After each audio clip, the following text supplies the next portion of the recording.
Hello. So what I want to do with this video is talk about a way to initially teach your dog how to come back over the jump if you have a bad dumbbell throw. Bad dumbbell throws are going to happen because dumbbells bounce and every surface is different when you throw a dumbbell. So it might be cushy, it might be a mat on cement, it might be very bouncy. So as good as many of us are with the dumbbell, sometimes it takes an unfortunate bounce. And so, what happens if the dumbbell ends up over here, for example, the dog needs to know to still, let's go over the jump, get the dumbbell, turn around, and come back. And for some, that's hard. It's not intuitive. It's not as intuitive as it might seem, right? You know how this exercise go over and over. Might not happen. So what can you do? So this is the jump, dog, and the two circles are little targets. You can use a little paper dish, anything. And what you can do is just put a treat in one of them, a treat in one of them, and then come back over here with your dog. If you are training with someone, they can be standing all the way on the other side of the jump out of the way, and they can be the treat loader. So what you're going to do is you're basically, right, our focus is on the dog here. Gonna point to when you put the treat in it, you're gonna point to it so they know it's there. That's where your dog needs a good stay or a wait, of course.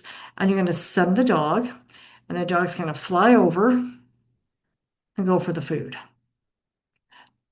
And then hopefully they're gonna come back over back to you, or you can give them another treat because they came back. Now, what can happen? And you can probably guess everything that might happen right now, but they could just go around the jump. It's easier to get to the treat, or they can go over the jump and back around the jump, or they're going to go over, get the treat, and then check out this one to see if there's a treat in it or not. Okay. So we have all of those ways that they might do it. Okay. But this is really a nice way of introducing kind of going to the corners, not far corners, okay, but off a little bit so they learn to come back because at some point it's going to happen. Okay. Um, and some judges don't pick up dumbbells and bath throws, others do, so you never quite know, but it gives you the chance to maybe qualify, right? Um, Now, I was in Toledo and my dumbbell bounced here, really pleased with myself, and then it bounced over here. It bounced further than I would ever send a dog to, and the judge was standing there and thinking, and I'm like, what is she doing to do here? Um, and she actually said, send your dog. And I think because it was open B, she had no idea Judy didn't have the title or anything, that we were newbies. And that's okay. That was her choice. That was her choice. A more seasoned dog, Judy now could do it. But she went over the jump, found it all the way over here. And then you could see this direct line. The jump was nowhere in her vision. She came here. And that was okay, for where she was in her training, what she could do.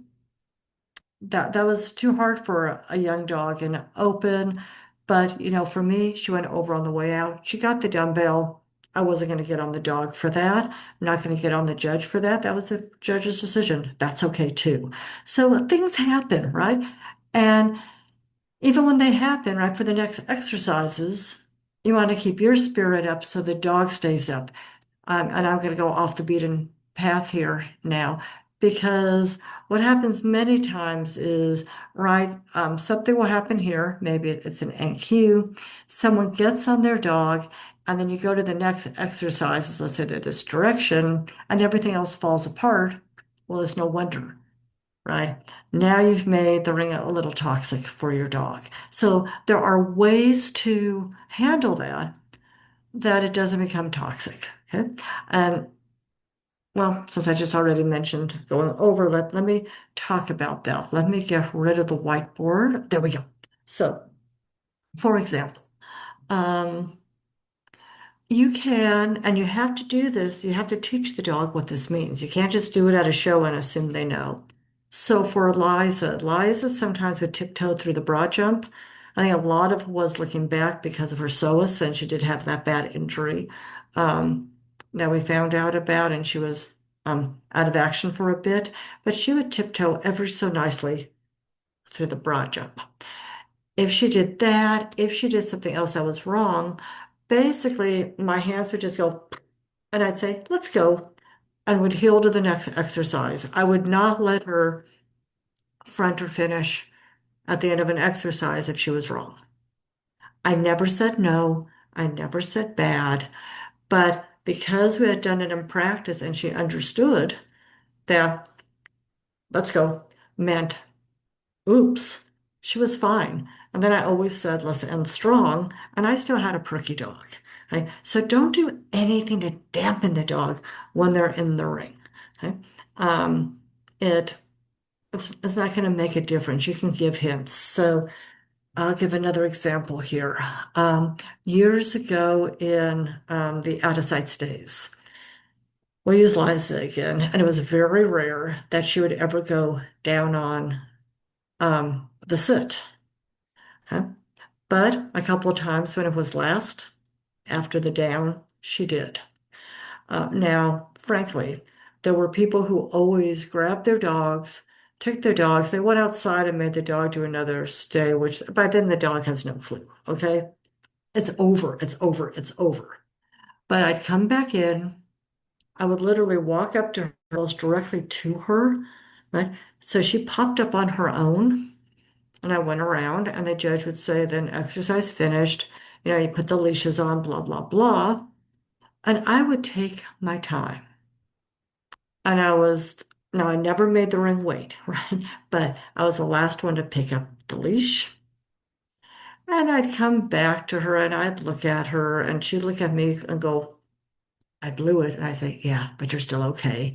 And I'd put the leash on. She was still in that stay, and then we'd leave. She literally probably had a 2 minute stay at that point, not a 3 minute one. But basically, that's what I did for that. Nothing I do in the ring makes a judge wait on the ring. It doesn't hurt other dogs, my ring next to me, but you're letting the dog know. Okay? And you do it in a fun way they understand.